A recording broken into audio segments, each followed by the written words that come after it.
This is a classic blues and R&B podcast. Welcome to our program. Today our guest here is Mr. Bill Macfarland.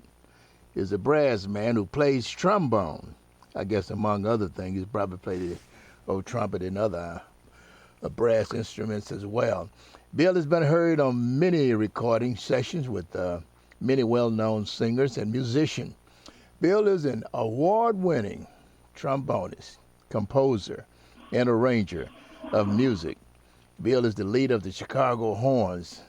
He has played with, has performed, recorded, and arranged for some of the following artists in the Chicagoland area.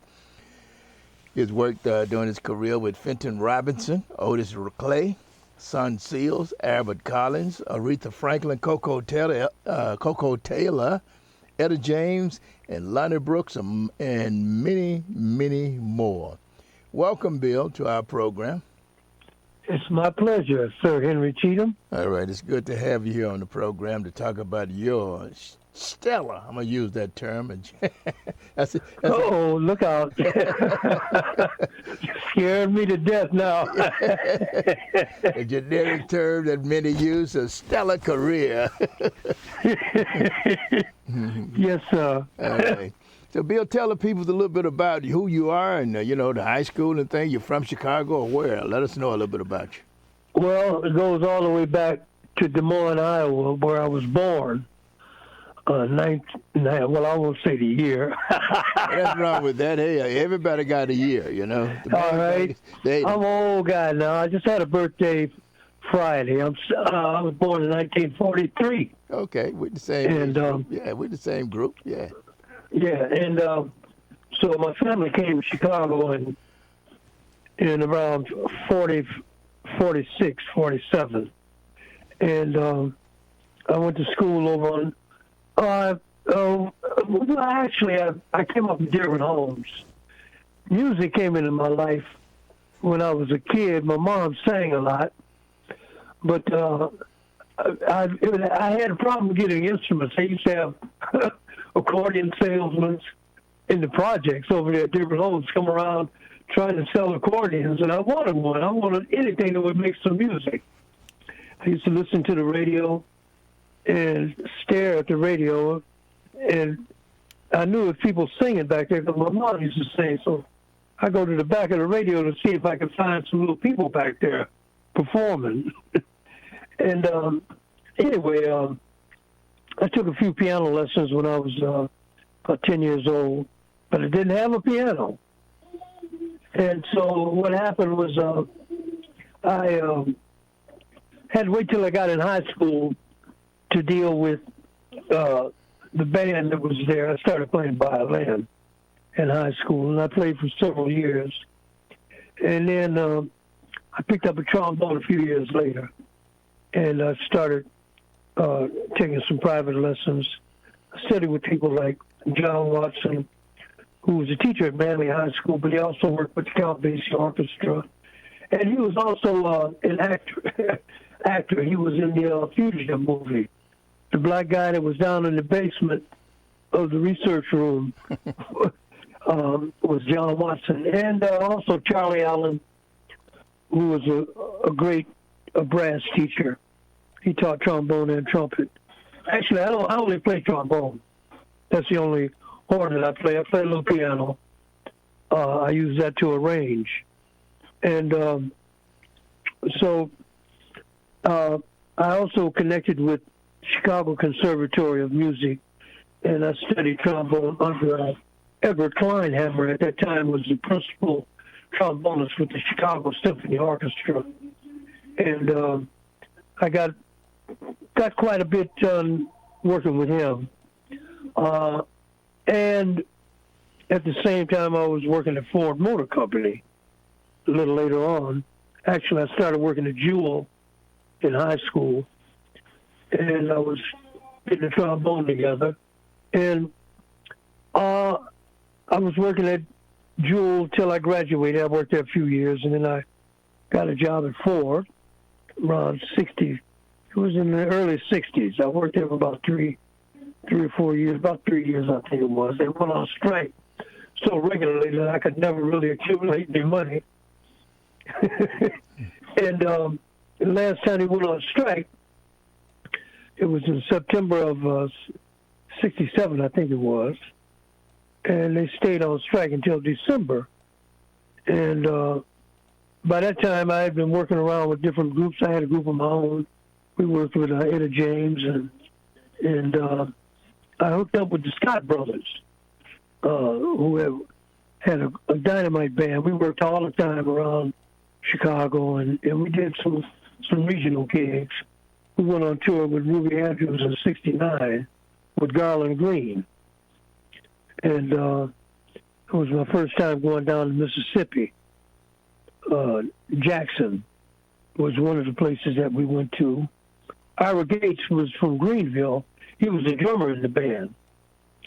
And we checked into the Holiday Inn, and it was very, very hairy situation because we had just gotten rights to be able to integrate or to rent a hotel without getting lynched. Anyway, we jumped into the get our room at the hotel at the Holiday Inn in Jackson, and the drummer Ira Gates, who was from Greenville, like I said, he said, "Mac, we were roommates on this tour." He said, "Mac, come on, let's go down to the swimming pool." I said, "Ira Gates, are you sure you want to do that?" He said, "Well, come on, Mac. Ain't nobody gonna bother you." I said, "Well, man, it's a hairy situation. Still crazy down here because we got to a gas station that said whites only as far as the restroom was concerned." And so I thought about that. We checked into the hotel, and I put my trunks on and we go down to the swimming pool. And they had some white families down there, kids. And I respected all of that. So as we dove in the pool emptied. The whole area emptied. People started grabbing their towels and the kids. And the dining room was facing the swimming pool. It had a big curtain where people could see the scenery outside in the pool. Somebody come over there and close the curtains. So that was my first experience going down south, coming in contact with what we call America. Anyway, it was a great tour with Ruby. I worked with the Scott Brothers until I ended up working with the Impressions a few years later. And at that time, Curtis Mayfield had left. And Leroy Hudson was the lead singer at that time. So we hooked up and did, I did about 3 or 4 months of tours with the Impressions. And Leroy decided that he was going to record some music, some projects on his own at Curtown Records, Curtis Mayfield's studio. And that was some of the first work that I did at Curtown. Before that, with the Scott Brothers, we had recorded several tunes that made it to the top 10 charts on WVON. We did a thing called They All Came Back, instrumental. Then we recorded a tune with Alvin Cash. After the Twine time, it was hard to beat that. But we recorded a tune called Keep On Dancing. I did the horn arrangements on that. And that made it to number 10 on the Chicago VON charts. And, I worked a lot of solo gigs, a lot of different artists, Otis Clay, Garland Green, Tyrone Davis, the Shy Lights. And all of these artists were coming to this club that I was working with the Scott Brothers at, called the Bonanza Show Lounge on 76th and Halsted. This was back around 68, 69, and 70, 71, around that time. So anyway, after working with the Impressions for several months, I'd had enough of that. It wasn't quite what I thought it would be. So Curtis Mayfield's former drummer, Scotty Harris, who ended up working with Bill Withers a few years later. After that, we put a group together called the Lock and Chain. And Shaka Khan was in the group. This was 1970, 71.